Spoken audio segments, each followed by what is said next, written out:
Hello, everyone. Welcome back to Line Change, the NHL betting podcast from the Action Network. My name is Michael Leboff, and joining me on a somber night are Tim Kalinowski and Nick Martin. We say goodbye to the New York Islanders tonight, and I'm not okay, but we trudge on. We'll go through the three games coming our way on Wednesday and Thursday. We're recording this in the middle of Nashville and Vancouver. They're tied 1-1, but they're not scheduled to play again until Friday, regardless. So we're in good shape here to talk Vegas, Dallas, Kings, Oilers, and Bruins and Maple Leafs. That would be the lone game on Thursday. We'll start with the Knights and Stars. It's been a series where the road team has won all four contests. We talked about betting the Stars to win the Stanley Cup when they went down 2-0. That plan has worked out well to this point, not counting our chickens yet, actually, because I actually like the Knights here. They're plus 136. The Stars are minus 162. The total's 5.5. This is just about the same price that we were catching on Vegas in the first two games, and I think that they're going to play really well as an underdog. Look at that roster, Nick. Is it that simple?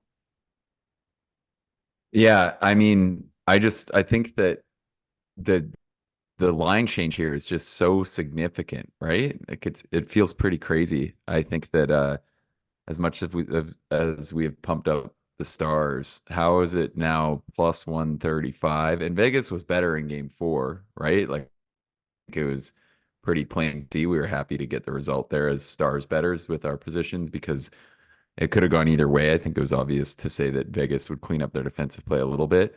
So I agree that the Stars deserve to be a favorite here. I'm happy with our positions, obviously, but I think from a betting standpoint, the play is Vegas or nothing. And I think sounds like a little bit like a broken record here, right? But like this home ice advantage, the swing from series to series, we see the same thing every night here. And we just saw it again with that Leafs game where it didn't really make a lot of sense. It seemed like a big market overreaction that the Leafs were, and I know Matthews being out played a big part of it, but also Nylander was out for the games in Boston. So you have to, they weren't that much shorter than they were. And it was the same story. The Leafs were closed at plus 145 tonight. And then the game, to not much surprise, looked the exact same, even though it was being played on the road. So I think we'll see the same thing here. And obviously, it's not hard to make that case when this series, a road team hasn't even lost. And I just keep making the point because I continue to think it holds a ton of value in every single game when it's obvious to see that there's at least 20 cents being baked into this number, especially when we consider I don't think the Stars were so downright dominant in game four that like that the way the game went should move this number too much. So I'm kind of debating if I actually want to bet on the Knights. I think if you had really good Stars positions and you really wanted to see them get this series through this series, you could especially consider that too, because I do kind of feel like getting a pretty good number to take a chance on really helping Dallas's chances. The one problem with that argument, the Stars are staring down Colorado, who look pretty scary, but I still think they can give them a really good shot in that series. I really like the way they're built. So I don't really have too much on this game. I think it's going to be kind of gritty, closely contested. We've probably seen the worst of the Knights' defensive play and the goaltending disparity. Ettinger did good in the games in Vegas to stop the ones he's supposed to, mainly. Even the Amadio goal, I think you'd like to see saved. Um, but it feels like this is a pretty big number given what we know about the Knights. Yeah, Nick, I mean, regardless of Stars positions, and we have Stars positions, I think if you're just betting this game by game, this is Vegas all the way by the number. I said that same exact thing after game one, and they spit out a similar line. And I said, I don't understand this. It's Vegas again. The thing is, Dallas certainly played well at Vegas, but you look at game three, right? Stars win in overtime 3-2. And that was the game that was the most significant, example of the Stars outplaying Vegas. And like that game still goes to overtime. So I think that's more like that says a lot about where these two teams are and like the way Vegas can play in terms of defending and, keeping Dallas to the outside, Thompson getting his saves. And I just like, seriously, just think about it. Like if there were no no money lines, no whatever. And you just said you pulled 100 people, I bet it'd be 50-50. Like, this feels like a very coin flip game, and to get the value you're seeing in Vegas here, I don't know if you can pass that up, because it's been certainly tighter than this. Yeah, I would agree. There's just too much upside to leave on the table with a team like this. So Knights for me and Tim, looks like Nick would be leaning that way as well, but if things get complicated when you got futures riding in the NHL in the Stanley Cup playoffs.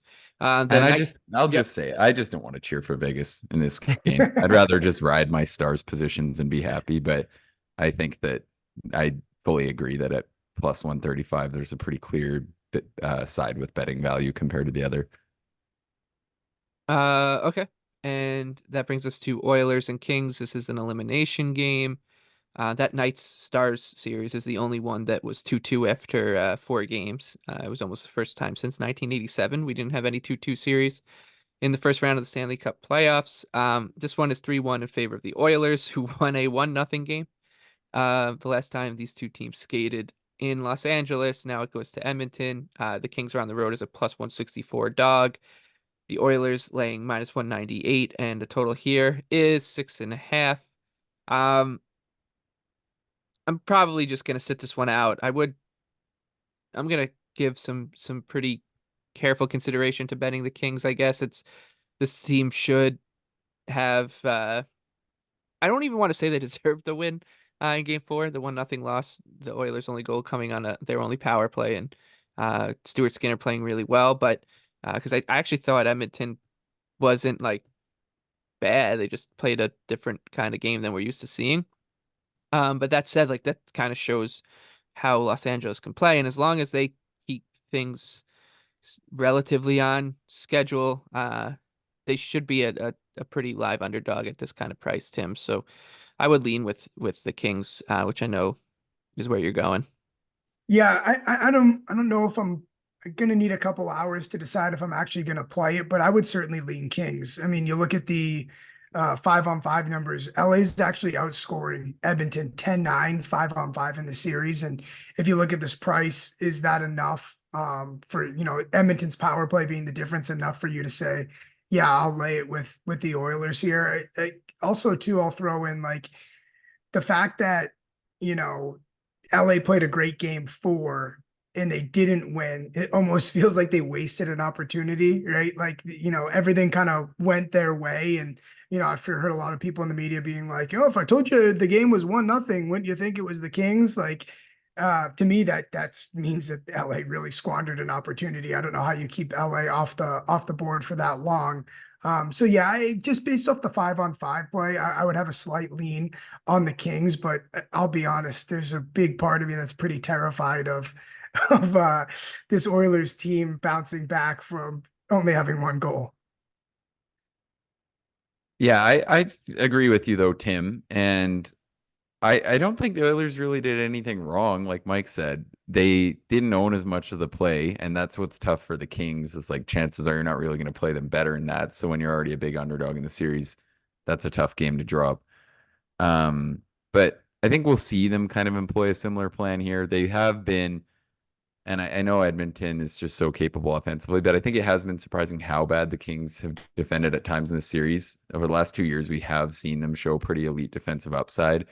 And the one thing that could work in their favor that we see a lot, we saw it in Toronto tonight, is the penalties tend to trend downwards a little bit. We see refs, I think, tighten up, getting afraid to make calls that decide a series, and we see players get a lot more careful with what they do in terms of trying to avoid penalties that could potentially lose a series. So I like the under. I don't mind the Kings at all here. I might try to get on them in some fashion, but I think at 6.5, it's always scary on these Oilers games, but I'm willing to go back to the under. I think that it's more likely we see something closer to that last game in terms of game style. I'm not expecting 1-0, obviously, but I think 6.5 is a little high. I feel like there's room for that to come down. Scary with these goaltenders, but Skinner was really sharp in that one. I think we can see the Oilers continue to do a pretty good job suppressing the Kings' chances. I mean, that's the one thing for the Oilers in that game. It's tough when you're the Kings and you look and the differences that they scored a goal on their only power play. But the Oilers also allowed next to nothing in terms of like quality chances. They bent, but I don't think there's many chances you could point to and say that was a breakdown where that puck should have ended up in their net. And I think seeing Skinner have that kind of performance should give us a little bit of confidence here. So 6.5 just looks a little high to me. I like a bet on the under. And that brings us to the third and final game we'll talk about tonight. That is a game 6 in Toronto between the Bruins and Maple Leafs. Toronto wins in overtime 2-1 in Boston in game 5 to force a game 6. This line looks just about where it's settled for the other two games in Toronto. It's essentially a pick 'em. Bruins slight underdog -105. The total is 5.5. A lot, of course, comes down to the weird status of Austin Matthews, who missed game 5 with they started calling it an illness. Now they're saying it's an illness plus an injury. No idea. And pretty hard to speculate right now whether or not he will play. I'm going to lean towards he will. But nonetheless, in what is essentially a coin flip, we know all the stuff about the Leafs at home. Was it 6 on the spin they've lost? And Nick, I know you have the splits under Keefe. It's 6 on the bounce plus like whatever 3 and 12 at home or something crazy. And so that those ghosts are there, but there are also ghosts haunting the Bruins right now after they blew the 3-1 series lead to the Panthers, and it's following the same exact pattern. Overtime winner in game 5 for the underdog. Now it shifts back to Boston being on the road. Joseph Woll is in net for the Leafs as well now. He played really well. Will that continue? Who knows? But I think a coin flip is pretty appropriate here. I've got no feel for it. I don't think looking at this game to go to overtime is a bad idea. The one player I think I'm going to try to bet likely a first goal scorer would be Morgan Geekie. So that's where I'm looking here. Overtime, Morgan Geekie stuff. Nick, what do you got? I like a bit of a cheesy play, but I think that there's value with the game to go under 6.5 and the Bruins plus 2.5 goals. You can bet that at -125. And I think that's a good way to target this game. Yeah, you could get more aggressive with the Bruins win. Like you could play that a lot of different ways. But I think that's going to cover our bases if the Leafs play well. I don't really see the Bruins losing big almost ever. I think that would, like, I think them even losing by 2 will almost always involve an empty net. And we said it before this game, and it really was just the exact same story. The Leafs have really consistently had one way that they play elimination games. It's been way, way more kind of the opposite of what people think, where they just try to hang back, get goals when they can, and they can't score in these games. Like it feels like they get 2 or 3 at most in all of these games. And I think it's a function of the way that they play their tactics, and they really just do gear towards defending first, and then trying to generate second. So I think that we'll see something comparable there, and I think that that's a solid way to target this game. So you said under the under Under part 6.5. So you're taking like alt lines on both, and you could do the. I know a lot of people like the Bruins here. You could, I think, doing the Bruins and the under would be a reasonable way to get way longer odds. But I feel safe with that little combination. So I actually kind of like that as an obscure play. And then the other one, I'll probably go back to Nylander if he's at +110 or better. The odds aren't out, but if he's at +1 or 110 or better to go over 3.5 shots, I'll play that. I honestly thought his total of 5 was almost at the low end of his touches today. I guess the one was a dump in, but I also just felt pretty good the whole game about where he was at and that he was going to get there. So I think that'd be the other look. And I would play it. I would need a slightly better number to play it if Matthews was in, because I do think that hurts his chances of getting shots on the power play a touch. But yeah, I like that. I'm so happy that this series got to a 6th game, because I think this is the one that's going to be the most fun. And now it's like we get this amazing story of like the Leafs choker juju versus the underrated Bruins choker juju. Because I think if the Bruins blow this series, after everything that was said this week, it'll be like a historically bad collapse. And I get they're 2 whole games away from doing that. So, but like you think it has to be creeping in their heads. And on that thought, the other thing that I took the time to do is price out what I thought that the 2 games would be. Because I think a lot of people's thinking is that if Toronto wins this one, maybe they actually would have some sort of an edge in terms of game 7. I don't know if I would agree with that, but I would say that you're probably going to get a better number just betting both games. The Leafs are -105 here. I'm speculating that if they're healthy, they'd probably be about +110, +115 in the game in Boston. Even at that, that would mean that you don't want to play the series prices where they're at. So I'll throw that out there, that your method to targeting the Leafs. I don't really want to bet them here anyways, though, to be honest. It feels like this one is just, I kind of think Boston are pass. I don't know. Oh boy. I think it's the Bruins here. And I'll start by saying that the 5-on-5 play is 8-8 in this series. And I would have been big on Toronto in this game, in game 5, if I didn't have over 5.5 games for my series bet. I basically de facto had a bet on Toronto tonight. And even when Toronto went up 1-0, I had an opportunity to hedge out with the Bruins, and I didn't. I just felt this game was this series, no matter, you had to block out all the extraneous variables here. I felt like it was going over 5 games, no matter what. Obviously didn't foresee the Matthews Nylander situation, all of that. I still think that the Bruins have especially an edge in Toronto. I think that the part of the Bruins choke juju has to do with them on home ice. They, especially under Montgomery, they have not been able to close out games on home ice. They had 2 chances to do it versus Florida. They had a chance to do it tonight. Very similar to the Leafs. They do this thing where it's like they grip the stick a little too tight. It was funny to watch in the game during this game. Like the Bruins struggled to get through the neutral zone, struggled to put passes on tape, and I think that kind of flip flops to the Leafs here, because obviously their struggles at home. So I do give the Bruins an edge here. The Maple Leafs have still been stale as hell on the power play. So you have to show me that they can convert on the power play. And again, another 0 for night for them. So to me, it just seems a little cheap on the Bruins. And like these 2 big markets, we tend to just overreact game by game here. I still think that the Bruins have done a superior job in terms of their back end, their goaltending, and staying out of the box, timely scoring, all that sort of thing. So that's my edge to the Bruins as an underdog here. Yeah. They have. Yeah, I was just going to say the one thing, though, that will hurt. And the other look that we didn't touch on, I'll be on live unders again in this game. I wish I had gotten time to post it in the app, but I hate posting those because it's, whatever. It's a whole thing. Prices change quick and then people get grumpy. But I think it's just the same thing too. Like if you see the Bruins score early here and you get a higher total, it feels like it's the same thing every time. Like those Tampa games in Toronto, and like you said, Tim, with you can feel it there. The pressure just becomes immense right away. So I like that look as well. They could just shorten this game to 6 minutes left. Go to the last TV Yep. time out of the 3rd period. Just say it's 1-1, boys. And I think that's probably what we'll get to.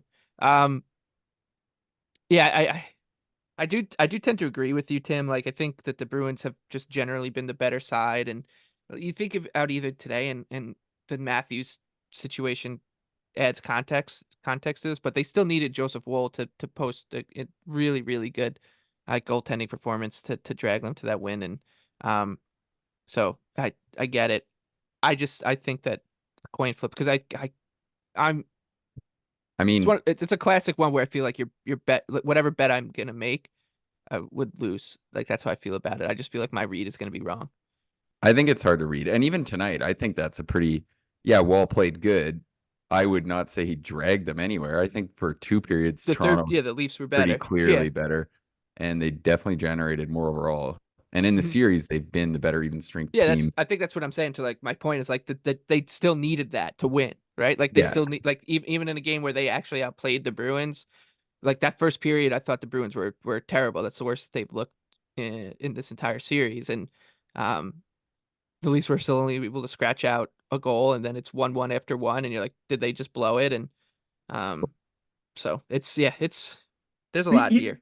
You just got to be so careful. Like a lot of this has to do with, we were writing the Leafs post-mortem all day for like today and the day before. What changed in 60 minutes?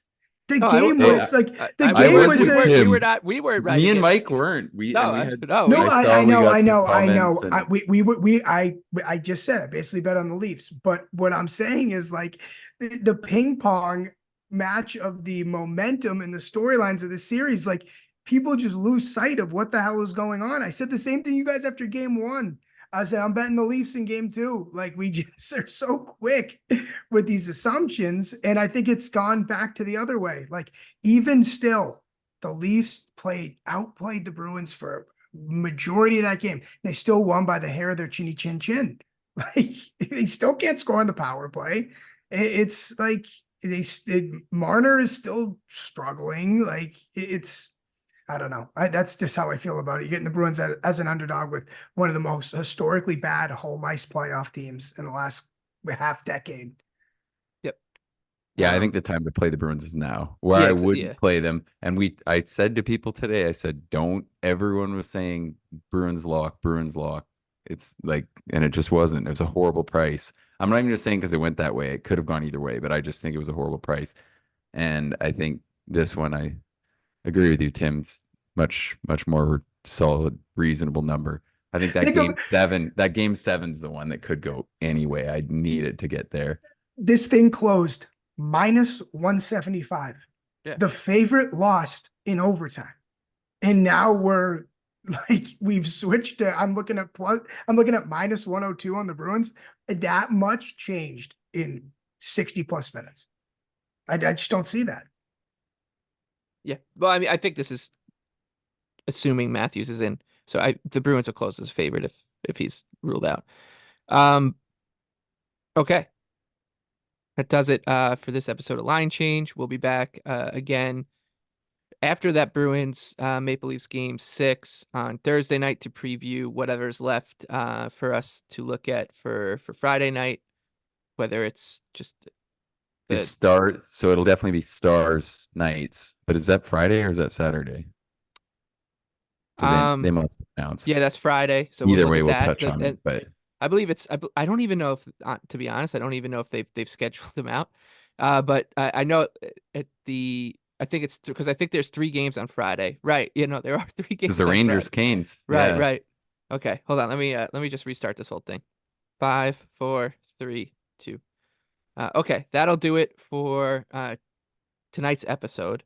We will be back recording after Thursday night's game 6 between the Leafs and Bruins in Toronto to preview the 3-game slate on Friday at the very least. That will feature game 6 between Dallas and Vegas, game 6 between Vancouver and Nashville, which has gone official, and perhaps I should say a potentially 3-game slate. If Edmonton loses, this will be a game 6 between the Oilers and Kings as well in Los Angeles.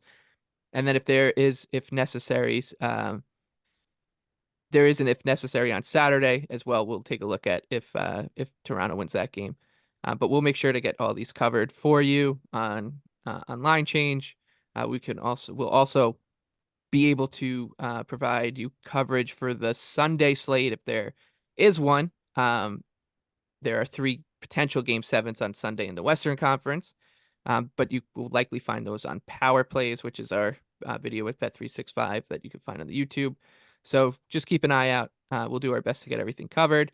Until then, for Nick and Tim, I'm Michael. Best of luck with all your bets.